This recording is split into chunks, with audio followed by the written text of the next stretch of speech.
Hi, this is chapter 1 of my relationship with the bicycle. It'll go right from day 1 to when I first got my first proper bike, right up until today. If you know me or you've been involved with me over the years when it comes to bikes, you're probably going to feature, so be warned.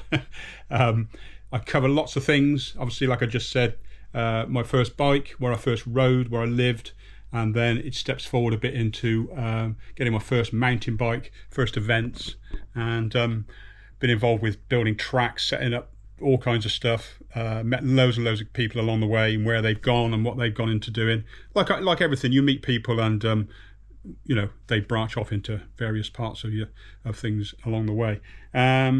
It'll also cover the racing I've done, bike design, bike shops, and all the rest of it. So it should be quite interesting to people that know me. A lot of people have asked me to write a book, and I thought about it, and I still may do it.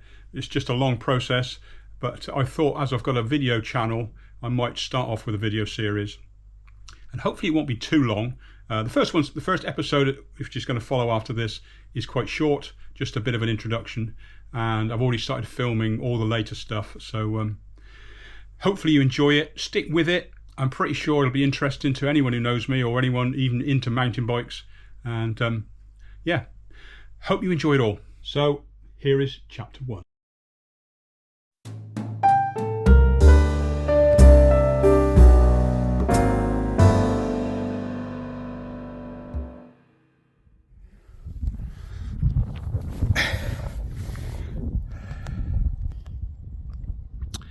Hello. So I'm up on my favourite place, Painswick Beacon, just enjoying the evening sun, along with quite a few other people. I had planned to sit up on the top where I usually go, but there's so many people up there. I'm still a bit conscious about talking to a camera. The Malvern Hills out in the mist. So yeah, the reason for the video is I thought I'd start basically my association with these things, these bikes, or with bikes in general, and it's kicked off. I was in my mind when I was 7. And would you believe that is 61 years ago? Crikey, I've just realised. Yeah, 61 years. I was 7 years old. 61 years since I got my first bike, and it was a blue Rally, 24-inch wheels with mud guards, brand spanking new. I got it for Christmas, and I think within weeks I had the mud guards off and I was thrashing it around. And I've got some clips of where the very first place I rode off-road is this wood up in Timbercombe. Yeah, I mentioned in a little clip I did about me doing this series that my relationship with the bike started when I was 14, but it didn't actually. It was earlier than that. 7 years old, I remember coming up this road. This is the road to what they call Timbercombe. And when I was about 7, this where we're walking now was a day out. Sod off from home all day, not a care in the world, and head up this lane up to the hills for a play on a bike. So this track here is my first experience of what you call mountain biking, off-road cycling, because I used to come up here with my little Rally, and this was my first, say, rough and tumble on a bike. And my mate used to tow me along here on a sledge behind his motorbike. Got my name carved in a tree up here somewhere. I doubt it's still here. But, yeah, we used to go up to the left. God, it seems so short now. It used to be an outing. It used to be all day. So we carved a name in a tree down in these woods. Look how rough that is. Yeah, we used to ride around here. Timbercombe is a wood just above Carlton Kings, where I lived, Carlton Kings village. I lived on a village called the Beeches. It was a brand new house that we moved in. When I was born, we lived in a caravan in Hatherley in Cheltenham.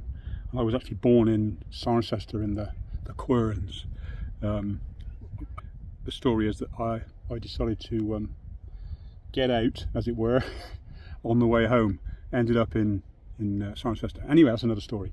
So yeah, first bike when I was 7, and like I say, rode up in the woods, in these woods up in Timbercombe, and the side of the hills just above where I lived. You could see the hills from our house from the front window, and I'll show you where I lived actually. Yeah, this is where I grew up. It's just my house just along here. My best mate's house, Tony Hill, used to live in that house. He's the one that had the motorbike, used to take us up the hill. Yeah, that's my bedroom up there. God, yeah. Seems hard to believe I only spent 15 years. No, not even that. I only lived, my childhood in that house was only for 13 years, because 2 years of it was, or 18 months of it was in a caravan. Then we moved to this house. Then my brother was born when I was 3, my brother Andy, and I didn't like that idea, as he'll probably tell you. We used to fight like cat and dog. But anyway, I've always been wanting to be the one in charge. But anyway, there you go.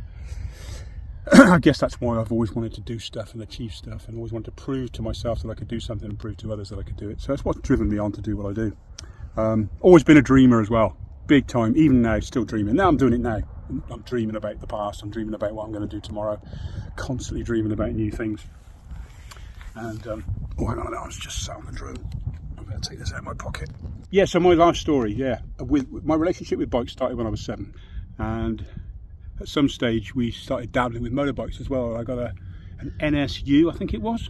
It's basically a moped you could pedal, and it had a centrifugal clutch, and there's a plane going over. The clutch used to slip so much, so being the mechanic that I am, highly tuned mechanic, and I used to ram 6-inch nails into the clutch to try and get it to grip. It just got clouds of sparks and smoke and didn't do much. Anyway, that was my experience with my first motorbike.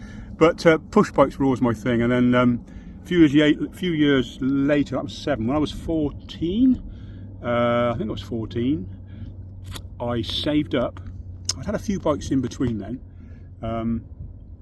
I had just converted 700c bikes into like what we used to call trackers, and we used to go on the building sites around and pretend we were motocrossers and tear around and get plastered in mud. And I think we discovered some cyclocross tyres. I didn't know what they were at the time, but we discovered these knobbly 700c tyres that we put on.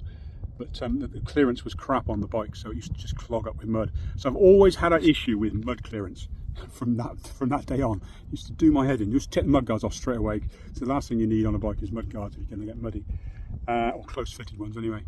And I used to watch the motocross on the TV. Jeff Bickers and Jeff Smith and Dave.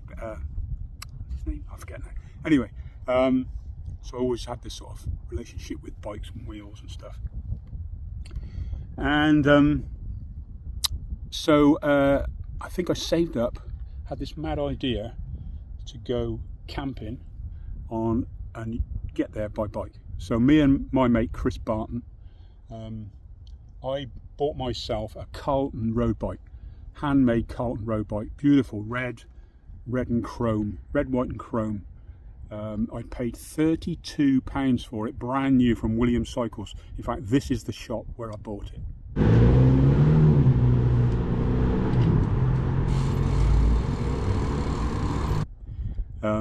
This is the shop. This is where Williams Cycles used to be. It's now, what is it now? Anyway, I'm not sure what it is now. But yeah, and these are the days of green shield stamps. No, most people won't even know what that is. But when you used to buy something, you used to get green shield stamps with it, so you could collect the stamps. It's a bit like a what do you call it, discount card you get these days. So you'd save up your stamps, and then every so often you could buy stuff with your stamps. You should fill up books, and used to be a green shield stamp catalogue, and you could buy stuff from it. Anyway, I bought this bike, £32, and the green shield stamps used to come out of a machine. Used to print them out of a machine, and they went right across the shop, pages and pages, right across the shop, all these stamps. I had books and books. So yeah, that really stuck in my mind. Anyway, I bought this bike, and then me and my mate Chris decided we were going to cycle to Lyme Regis. His father was a Boy Scout leader, and he was willing to camp in a Boy Scout. So I got myself, I think I got a pannier rack and some bags, got my tent, we loaded it all up, and off we went. We cycled, 2 of us, I think we were either 13 or 14, down to Lyme Regis. And it was 128 miles from Cheltenham, and we did it in a day. And I remember going from Cheltenham, and in those days, well, it was much quieter roads in those days, obviously, but I remember getting to Nailsworth and thinking, my God, we've got a long way. Crikey, what's this place, Nailsworth? Never seen that before. And I remember this shop. If you know Nailsworth, there's a roundabout in the middle. You go straight across as if you go to Bath, because that's the way we were going. And just over the road, there was I think it was a newsagent or something. So we stopped there to get some food and sweets and whatever, probably sweets. And yeah, I remember thinking it was miles away, and now, of course, it's just down the road. But anyway, yeah, made it down to Lyme Regis. Got there, pitched on the side of the hill. I think there's a chalet site there now, caravan park. But yeah, kept on a field. I remember going to catch mackerel. Me and Chris went mackerel fishing. We came back with so many. We caught so many of them, and we sat there and we ate mackerel on a campfire. And we were sick as dogs, or I was. I just ate too many of the damn things. I was sick as anything. So that was it. That was my memory of camping. But oh, I've just seen something. Look at that. Look at that. Somebody just went across there with a bike. I've missed it. And the silhouette was against that sun. God, he's just gone out of sight. He was carrying a bike on his shoulder. It looks so cool. Look at that sun. What an evening. So that was it, really. That's my story of where I first got a bike and where I first went riding, and the rest is a lot of history, and went on and on and on. Yeah, I cycled to Lyme Regis, as I say, and then I forget what happened then. Had the bike for quite a long time, and then obviously discovered motorbikes. My dad was into motorbikes, my brother's into motorbikes, everybody was then, all the kids were into motorbikes. This is the time of Cheltenham and Hells Angels and all the rest of it, so.